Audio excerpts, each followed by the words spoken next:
We're gathered here today to celebrate the F1 career of one Checo Perez, man formerly known as the Mexican Minister of Defense, man who was instrumental in deciding which way the 2021 Drivers' Championship headed by virtue of his god-tier performances at Abu Dhabi and so too Turkey at the same year, man who was once upon a time the tyre whisperer, man who was famous for being an understeer driver. Rear limited settings, god tier at the likes of Monaco, Baku and Singapore.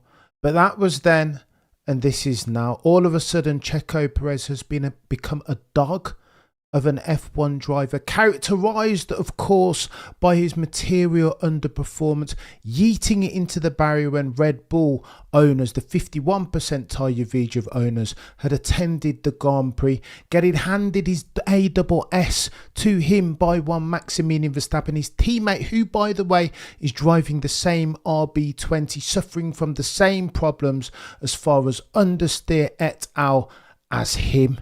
What are we doing, ladies and gents? I don't want to go scorched earth on Checo Perez, because as at the 26th of the 10th 2024, I don't dislike the fella.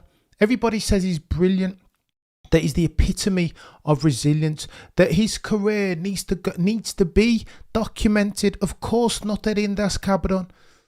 He's not had a silver spoon in his mouth all his career. Yes, the sponsorships, the 20 to 30 million US dollars a year, millions, that has to count for something. But as at the 27th of the 10th, now 2024, it is too much. The curtain has closed on one Checo Perez's career. You know, I think this needs to be his final Grand Prix.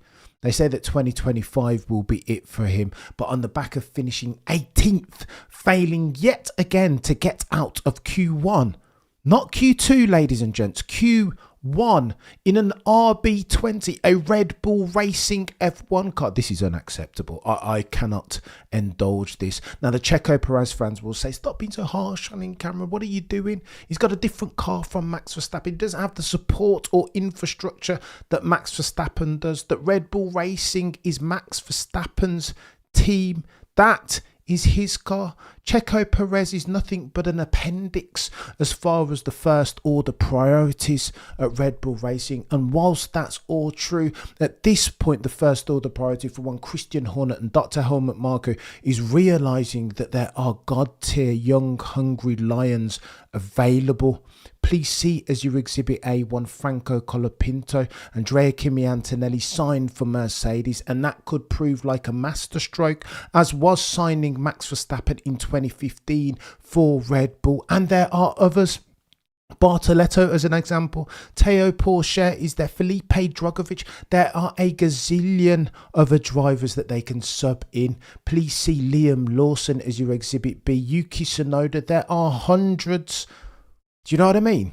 Do you know where I'm going with this? There is the opportunity cost of not choosing well going into 2025, and more pertinently 2026, because then there will be new regs, new tech specs. The engines are going to be super important. Ergo, Red Bull Racing cannot afford, per Christian Horner, to run a race even on one leg. What are we doing here? 18th.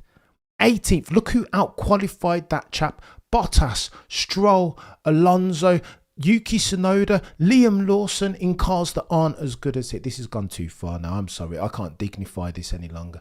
Checo Perez fans will be up here saying stop being so harsh, stop persecuting Checo Perez. But F1 is where the goatiest go. F1 is where the most intellectual go, the best in their field go, with a view to optimise for the circumstance of any one of the 20 teams, up at 10 teams even, 20 drivers up and down the grid. What are we doing here then? How is Checo Perez still here, for Pete's sake? This is nonsense. Yes, it's money. Yes, it's the timing of the Not Dead in Das Cabron documentary. But now those things, the goodwill has exhausted on each of those. So material is this guy's underperformance. Has he been season to date? As near as makes no difference all season. Not least at the Mexican Grand Prix, his home Grand Prix, with all of the support of a country behind him. Yet again, that dude lays an egg. Lest we forget this time last year, when he had his brave pills, thought he was going to go around the outside and DNF'd into turn one at this very same fixture.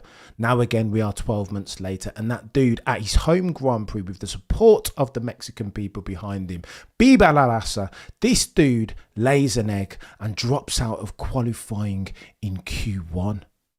18th. What are we doing? What must Christian Horner be thinking?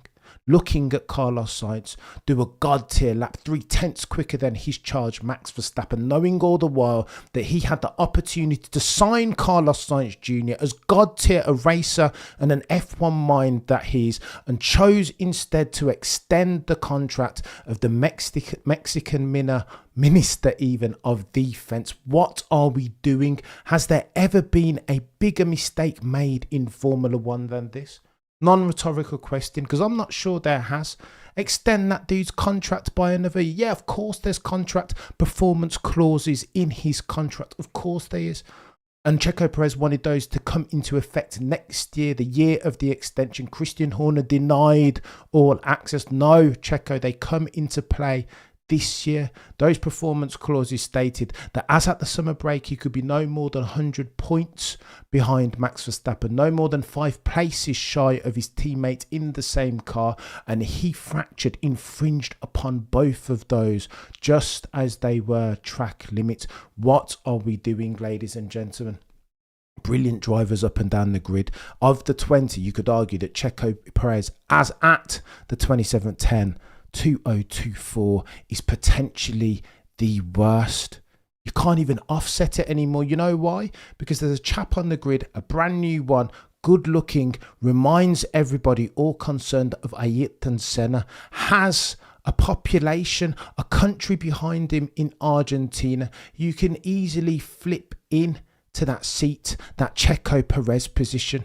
You don't lose the 20 to 30 million US dollars that Checo Perez brings to the team. Why? Because Carlos Simmons already said that he gets behind a Franco Colapinto.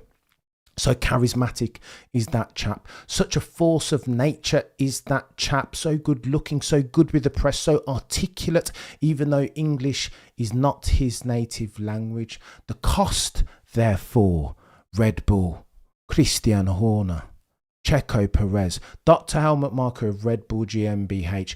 The cost to Red Bull of keeping Checo Perez as at the 27th of the 10th 2024 is now greater than the 20 to 30 million US dollars he brings into the team each and every single year. Checo Perez, that will not save you. Chap, as at the time of writing, I feel sorry for you. No, I pity the fella, because his time in F1 is done. His peak is a gaseous substance. Indeed, the more that Checo Perez tries to hold on to this, the more that his peak disappears. It's elusive now.